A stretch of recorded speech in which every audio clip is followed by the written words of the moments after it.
I'd rather read for you guys and everybody on Facebook right now who's listening. So that's cool. All right, well, anybody that's over there at the bar can come over here. I know there's 2 people over there that would be interesting enough to come over here. Whoever wants to come over here, the more the merrier. Either way, I don't care. All right. This fucking light is pissing me the fuck up. Okay, let's go over here. Cool. How's everybody doing? How are my friends? How are you guys? Good? VD? No VD? No VD. No VD. Fuck that shit. Well, general disease is pretty general. Could be anything. Wait, yeah. Sister fist me. Alright, so let's start this off. I'm gonna read 3 poems. Don't tell that to the guy who's hosting this. Whataburger. I used to stop at your job, at Starbucks. Watch you smile at guys with only a few bucks in their pockets. They only came to see you, kid. You brightened the bar. You served coffee like it's some good shit at the mall. I'd sit there, write you little poems to remind your easily broken heart that I cared. When I'd look up to see you, I'd catch you finishing making a cup for someone, licking chocolate off your fingertips, smacking your lips as they formed a smile. Looking at that, I remember that night I text you, saying I needed you like Zeus wanted Persephone once every year. You replied, well, where do you want to meet? I replied, anywhere you want. We ended up choosing to pick you up. Well, I picked you up. You were dressed in your best short shorts and a cute band t-shirt. A band I cannot remember at this very point in writing this. We stopped at the Whataburger on Nolana. I didn't want to get anything, but you insisted, licking your lips, smacking your lips. We ordered chicken tenders and parked outside Xenia Park. We spoke of the days we missed in the year after I stopped going to college. As we finished our tenders and our reminiscing of the past, we moved to the back seats and watched the night joggers pass by the front of our car. Then, your phone began to ring. It was your boyfriend of the time. You should answer that, I said. I don't want him to think anything is up. You tossed your phone up front and began to kiss my fingertips, licking these wet dreams of teenage hilltops as you bit down on your bottom lip, saying, he doesn't treat me like you do. You look at me like you love me. You say nice things and hold me. I like your touch against my legs and hips, don't you? We held lips against one another, your body curved between sheets of moonlight entering as you rested all of yourself against my chest. As I held my hand on your neck, I began to think why I had so much hesitation in going to the next step. Then I remembered, as joggers crossed, that I know you too damn well to think this will last past March. And that's 1. Cool. All right, cool. I'm doing good so far. I like it. Yeah, thank you, Joe. Very personal. People on Facebook, this is just Coke. There's no whiskey on this. And by that I mean there is whiskey in this. So. I like how my new reader, Star, like, she's just like, oh, this fucking guy. Is he drinking just to impress me right now? Because it's not fucking working. Alright, next one. Don't fucking put music. Fuck it. She's always there. Or at least it's fucking. She's always there. Hey, we have more people. Hey. People coming in, sit down, grab a drink. I'm reading poetry. Did you already talk about vagina smell? No, not yet. I'm getting there. Alright. I mean, do you want that? Are you requesting it? Yes. Hey, even better. Alright. Next one. This is the second one tonight. You didn't miss much. She's always there. I went insane last night. I knew I'd court death in the only manner she preferred. With my finger fiddling her clit like an old flute in December.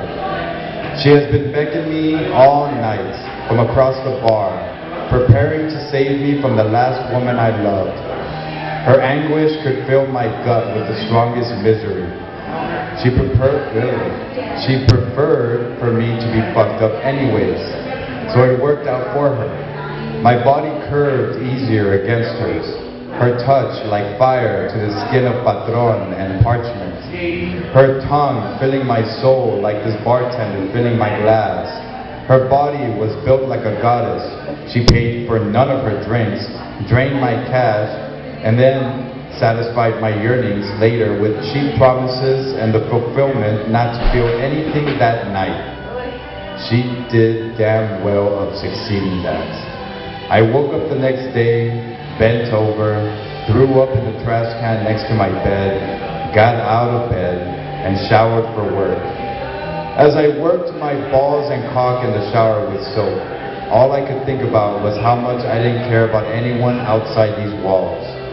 The warm water came down my face like God's anger, and then the hot water shut off, His sadness raining against my eyes. That's one. Hi, people. Cool. Alright. Now, I'm going to ask for a request. Y'all don't have to choose, but if you guys have seen my poetry readings, you know where this is going. You have a choice.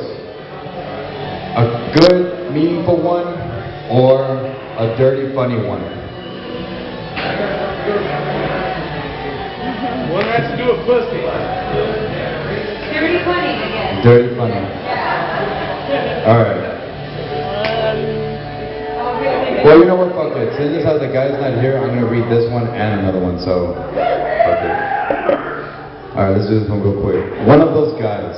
I fucking love this one. I don't know why everybody likes it though. I wrote this while fucking drunk, alright? So I don't know why this is like the one everybody fucking likes when I go up there. One of those guys. Thumb and index finger moist as I slide them out of her pussy. Bring them close to my nose. Inhale slowly. Then she screams, "What the fuck are you doing?" "Nothing. I was going to scratch my nose," I told her. "The hell you were? That's sick. Don't smell my pussy." "Well, why not? It's not like it's a bad thing." "It's weird. Jesus, if I would have known you were one of those guys, I would have just left." She reached for the wine bag and began to take heavy gulps of it. "You make it sound like I killed a man or molested a bunny on the side of the road," I told her. She handed me the wine bag and I took heavy gulps. Placing it on her bed right after, she grabbed me by the back of the neck and pulled me in. Her lips against mine, followed by heavy breathing, heavy breathing. I began to fiddle her clits, sliding them inside of her again, pulling them out. Then I went to wipe my nose, and she screamed, "Jesus, you're doing it again." "Well, fuck, I'm wiping my nose." "Well, use your other hand," she screamed, then pulled me on top of her. By the end of it, we lied there, finishing an entire wine bag before resting in silence. Then, before I fell asleep, I felt an itch inside my nose. I quickly made for it before she could see me doing it. And then she groaned, "You're a fucking sicko, Vic." Alright, that's that one. Alright, you want me to read the other one now? How's everybody fucking doing? I like that I have my little crowd here. I mean, at first I had 3, and that's great because they come from my work. So they're obligated to come, most of the time. Alright, so, next one. This one actually came to me, well, I'm going to tell you a little backstory to it. My ex-girlfriend called me, and I used to write a lot of fucking poetry for her, a lot, like to the point where it becomes like plain white tees bullshit thing going on. So she told me, "Hey, write a poem about me, like whatever you want." And I was like, "No, I'm not." So I did. I wrote her a fucking poem, but I didn't put her name to it. So I was like, great. So this is that poem. Spiderweb. It was late at night, and as I readied myself to go to bed, I saw a spider sitting on her web at the corner of my room, wagging its little black legs, to show me how deadly she can become if I don't remain at a distance. I sat up from my bed and went to the kitchen to get a plastic cup, and then came back and caught the black spider. She struggled to get out, coming up the white walls, but every time she would get close to getting out, I would give her a good shake, and down she went. I spent a while doing this until the cell phone rang. I placed the cup on my nightstand and went to answer it. It was XO. "I miss you, Victor," she said right off the bat. "I miss you so goddamn much. I miss seeing you messed up. I miss the way your lips feel against mine. Don't you miss me? Don't you even miss an inch of my legs?" "I can't do this right now," I told her. "Don't give me that shit, you son of a bitch," she screamed. "Is there someone else? Is there someone else in that house right now?" "There's no one else, baby. I just can't do this right now," I told her. "All right," she said. "But God, I miss the sound of your voice. Let me come over. I broke it off with Christian, and all I want is to be there with you. I won't bother you too much. You can even write about me like you used to." "I'm sorry," I said. "I can't right now. I have to go." "But don't you miss me?" she said. "Don't you miss my legs?" I don't know what it is about her fucking legs that she likes talking about, but "I miss your legs like crazy, but I have to go," I told her. I hung up before she could say anything else. I turned my phone off, left it on the kitchen bar, and walked back into my bedroom. The plastic cup was there with the spider still trying to climb out. I went to place her back on her web. As she scaled her web, a fly that I'd been trying to get rid of for hours landed beside her, struggling and struggling. Taking a step back, I saw her sink her fangs into its corpse and watched the red in the fly's eyes turn sunset gray. Sitting back on my bed, all I could think about was XO's fantastic legs. Then silence. And that's that one.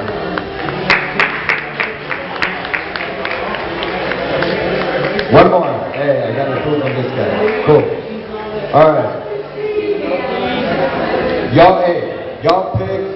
Divide your attention for 2 seconds. Pick. Wait. Only by the title. Second or steering wheel? Steering wheel.